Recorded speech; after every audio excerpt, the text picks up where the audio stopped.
నమస్తే K24 news Nizamabad జిల్లా నవీపేట మండల కేంద్రంలో భారతీయ జనతా పార్టీ నాయకులు ప్రధానమంత్రి చిత్రపటానికి పాలాభిషేకం చేశారు.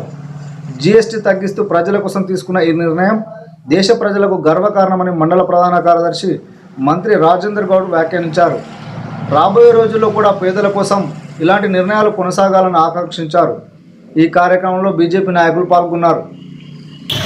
నవీపేట మండల బీజేపీ శాఖ తరఫున నరేంద్ర మోడీ గారు ఏదైతే జీఎస్టీని తగ్గిస్తూ 40% 18% చేస్తూ 18% 5% చేస్తూ ప్రతి ఒక్కళ్ళ కష్టాలు సుఖాలు వాళ్ళకి ఏదైతే కొంటున్న వస్తువుల మీద జీఎస్టీని తగ్గిస్తే మనకు దసరా దీపావళికి అందరు కార్మికులకు ఏదైతే బోనస్ ఇస్తారో మనకు ముందస్తుగా నరేంద్ర మోడీ గారు ఇది బోనస్ రూపంలో అందరికీ ఇచ్చినట్టు ఈ సభాముఖంగా నేను తెలియజేస్తున్నా. నరేంద్ర మోడీ గారి నాయకత్వం, నరేంద్ర మోడీ గారి నాయకత్వం.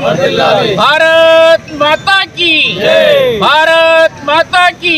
భారతదేశంలో పేద బడుగు బలహీన వర్గాల ఆశాజ్యోతి, ఈ దేశంలో ఉన్నటువంటి 80% మంది మధ్యతరగతి యొక్క కుటుంబాలలో వెలిగి నింపినటువంటి నరేంద్ర మోడీ గారు ఈరోజు దేశంలో ఉన్నటువంటి పన్నుల విషయంలో ఏదైతే పేద ప్రజలు నిత్యము ఏదైతే సత్సంబంధాలు ఉండేటువంటి వస్తువులపైన ఈరోజు జీఎస్టీని తగ్గించి పన్ను శాతాన్ని తగ్గించి ఈరోజు పేద ప్రజలకు అనేకమైనటువంటి వస్తువులను అందుబాటులో తీసుకురావడం జరిగింది.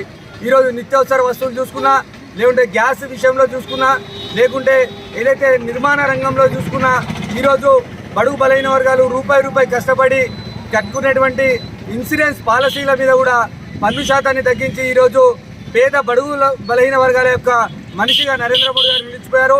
ఈ దేశంలో ఉన్నటువంటి ప్రతి ఒక్క మనుషులు ఏదైతే ఆనందంగా ఉండాలని, వారు కూడా సుభిక్షంగా జీవించాలని చెప్పేసి ఆలోచన విధానంతో ఏదైతే ఈ యొక్క పన్ను తగ్గించారో దానికి శుభాకాంక్షలు తెలియజేస్తూ ఈరోజు నరేంద్ర మోడీ గారికి పాలాభిషేకం చేయడం జరిగింది. కాబట్టి ఈ దేశంలో ఉన్నటువంటి 140 కోట్ల ప్రజలు ఈ యొక్క నరేంద్ర మోడీ వెంబట ఉంటారని చెప్పేసి కూడా తెలియజేస్తా ఉన్నాం. భారత్ మాతా కీ జై, మాతా కీ జై.